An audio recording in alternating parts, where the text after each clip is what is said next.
বৃষ্টির এই ওয়েদারে বাবার বাড়ি থেকে কি কি গুছিয়ে শ্বশুর বাড়ি নিয়ে আসলাম সবকিছুই থাকবে আজকে সুন্দর এই ডেইলি ব্লগে। হ্যালো, আসসালামু আলাইকুম, সবাই কেমন আছেন? আশা করি সবাই অনেক অনেক বেশি ভালো আছেন। অতিরিক্ত বৃষ্টি হওয়ার কারণে বাসার সবজিগুলাতে পোকা ধরেছে, আর মা বলছিল এখানে ভালো ভালো সবজিগুলো আমাকে তুলে নিতে। আর এখানে এত সুন্দর সুন্দর বেগুন ছিল ছোট ছোট, যেগুলো ছোট মাছ দিয়ে চচ্চড়ি খেতে অনেক বেশি ভালো লাগবে। আর সবজি তুলতে আমার অনেক বেশি ভালো লাগে। প্রায় সময় আপনাদের সাথে সবজি তোলার ব্লগ আমি শেয়ার করি, জানি না আপনাদের কেমন লাগে।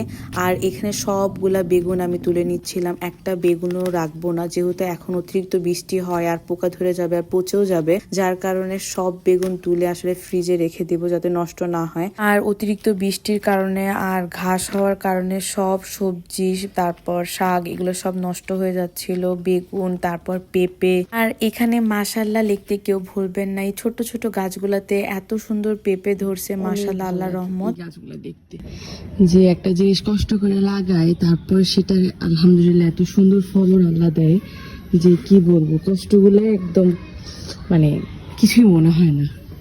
খুবই সুন্দর লাগে এগুলো। আর এই যে বেগুন তুলতেছি আমি এখন, দেখেন ছোট ছোট মাছ দিয়ে ভুনা করলে এগুলো অনেক ভালো লাগবে, এই জন্য একেবারে জালিগুলোও তুলে নিলাম।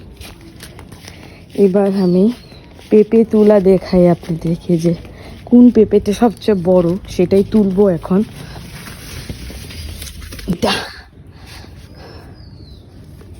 পেঁপেটা তুলি, শুধু আপনারা দেখেন একদম কচি পেঁপে, একদম কচি, কত সুন্দর তাই না? মাশাআল্লাহ মাশাআল্লাহ মাশাআল্লাহ মাশাআল্লাহ বলতে কেউ বলবেন না। এখানে একটা মাঠে কাজ করা যায় না, খেতে অনেক গরম।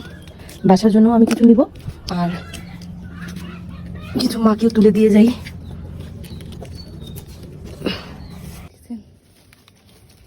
মাশাআল্লাহ, আর তুলবো না। আর এই লেবু গাছের ভিডিও আপনারা আমার পেজে অনেকবার দেখেছেন। আর এই গাছটাতে এত বেশি লেবু ধরে, এটা 12 মাসি গাছ, এত বেশি লেবু ধরে যে কি বলবো। আর এই গাছের লেবু অনেক সুন্দর, অনেক সুগন্ধ। তারপর আমি যাচ্ছিলাম আরেকটা ক্ষেতে আরেক ধরনের বেগুন তোলার জন্য। এতক্ষণ যে বেগুনগুলো তুলছিলাম সেগুলো ছিল লম্বা বেগুন, আর এগুলো সব গোল বেগুন। 2 ধরনের 3 ধরনের বেগুন লাগানো হয়, মানে বাসার মানুষের এক একজনের এক এক ধরনের বেগুন মানে পছন্দ, যার কারণে আসলে 2-3 ধরনের বেগুন লাগানো হয়। আর এই বেগুনগুলো গোল বেগুন, যেগুলো মাছ, বড় মাছ দিয়ে খেতে অনেক বেশি ভালো লাগে। সবগুলা বেগুনে দেখেন পোকা আর দাগ ধরে গেছে বৃষ্টির কারণে। তারপর সেই বেগুনগুলা তুলে একটা সাইডে রেখে আমি যাচ্ছিলাম এখানে পেয়ারা পাড়ার জন্য। ছোট্ট একটা গাছ হয়েছে, আর এই গাছটা তো এত বেশি পেয়ারা, দেখেন মাশাআল্লাহ কত পেয়ারা ধরছে। এখানে আমি দেখছিলাম যে কোন পেয়ারাটা পাকা। তারপর খোঁজার পর একটা পেয়ারা আমি পাই, দেন সেটাই আমি ছিঁড়ি।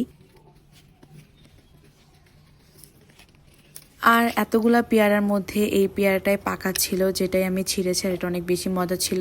আর দেখেন বেগুনগুলা ছিঁড়ে ছিঁড়ে আমি সব নিচে ফেলিয়ে রাখছি। এগুলো সব কিছু গোছায় এখন আমি আমার বাবার বাড়ির জন্য রেখে যাব কিছু, আর আমার শ্বশুর বাড়ির জন্য সব নিয়ে যাব। এই যে এই সবজিগুলো এতক্ষণ ভরে তুলেছি। আজকের ভিডিওটা এই পর্যন্ত, সবাই ভালো থাকবেন, আল্লাহ হাফেজ।